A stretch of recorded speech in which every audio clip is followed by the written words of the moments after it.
Hello to all my dear students of 8th class. I'm your Neha ma'am from Green Park Senior Secondary School. Last time हमने question number 27 तक आपको complete करवा दिया था. So chapter 4 से 27 questions हमारे हो चुके हैं और नेक्स्ट 3 क्वेश्चंस हमारे कुछ रिमेनिंग रहे हैं यहाँ पे. So let's get started with another 3 questions. Okay, question number 28. What do you mean by threshing? Threshing से आप क्या समझते हैं? So the answer is threshing is the process by which grains are released from the chaff. This is done by using animals such as bullocks and camels.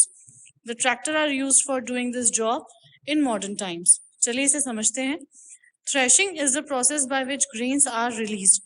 Threshing एक ऐसी क्रिया है by which grains are released, जिसमें से अनाज को उसके chaff से हटाया जाता है. चाफ क्या होता है? छिलके. तो अनाज को उनके छिलकों से अलग किया जाता है. This is done by using animals. इसे एनिमल्स की सहायता से भी किया जा सकता है, such as bullocks and camels. तो पहले के टाइम पे इसे एनिमल्स की सहायता से किया जाता था, बट अब इन मॉडर्न डेज में the tractors are used for doing this job. अब इन मॉडर्न डेज में यहाँ पर ट्रैक्टर्स जो है वो यूज किए जाने लगे हैं in modern times. Okay students, तो आई थिंक आपको ये आंसर समझ में आ गया होगा. अब यहाँ पे थ्रेशिंग की हम एक पिक्चर देख लेते हैं जिससे कि आपको समझ में आ जाएगा. देखिए, सो यहाँ देख रहे हैं आप कि कुछ जो लेडीज हैं ये मैनुअली जो है ये थ्रेशिंग का काम यहाँ पर कर रही हैं. आगे देखिए. Okay, it is use with the help of tractor. So यहाँ पर ट्रैक्टर की हेल्प से भी इसे किया जा रहा है. आगे देखिए आप next question. What is winnowing? Winnowing किसे कहते हैं? How is it done? ये कैसे किया जाता है? सो इसे पढ़ते हैं. आफ्टर थ्रेशिंग सीड्स और grains are separated from the chaff by wind. It is done by putting the mixture of the grains in a winnowing scoop and dropping it from a height in the direction of the blowing wind. So जो winnowing है, सबसे पहले तो हम ये देखेंगे winnowing जो है वो थ्रेशिंग के बाद की जाने वाला प्रोसेस है. सो आफ्टर थ्रेशिंग सीड्स और ग्रेन्स, जो बीज और जो अनाज होते हैं उन्हें उनके चाफ से सेपरेट किया जाता है बाय विंड. किसकी सहायता से? हवा की सहायता से. जो तेजी से चलने वाली जो हवाएं होती हैं उनकी सहायता से चाफ और ग्रेन्स को अलग अलग कर दिया जाता है. It is done by putting the mixture. और ये कैसे किया जाता है?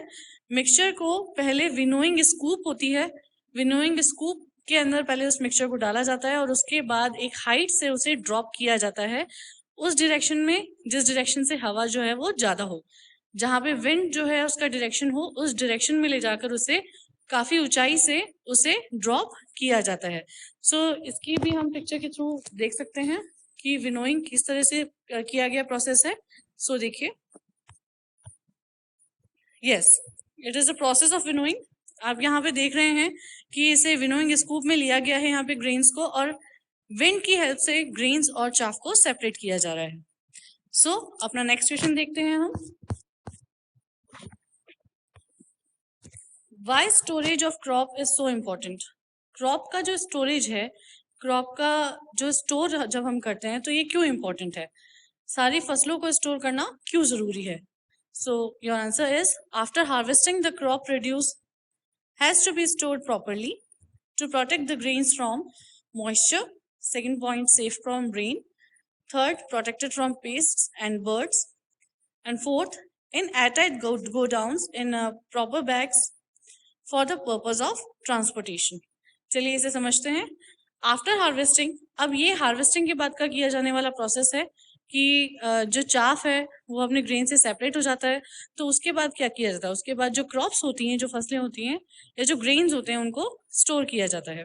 The crop produce has to be stored properly. इन्हें सही ढंग से स्टोर किया जाता है to protect the grains from, जिससे कि ग्रेन्स को प्रोटेक्ट किया जा सके मॉइस्चर से, नमी से. सेकेंड, सेफ फ्रॉम रेन, बारिश से. Third, protected from paste and bird, किसी भी तरह के कीटाणु या छोटे जो कीड़े होते हैं या जो बर्ड्स होते हैं उनसे.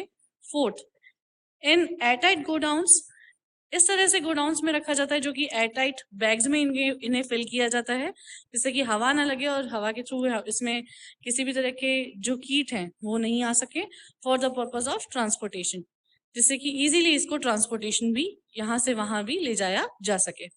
सो अब हम इसे भी देख लेते हैं कि स्टोरेज जो है वो किस तरह से किया जाता है। सो देखते हैं,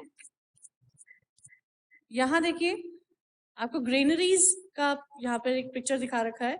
तो स्टोरेज जो है वो ग्रेनरीज में ही किया जाता है। तो ये इस तरह की फॉर्म होती है ग्रेनरीज की। तो आई थिंक स्टूडेंट्स आपको इजीली समझ में आ गए होंगे ये 3 क्वेश्चंस। आगे वाले सेशन में हम लोग नेक्स्ट जो चैप्टर है उसे करेंगे। सो आप इन्हें रिवीजन कीजिए, प्लस इन्हें अपनी नोटबुक्स में लिखिए। Okay students, bye.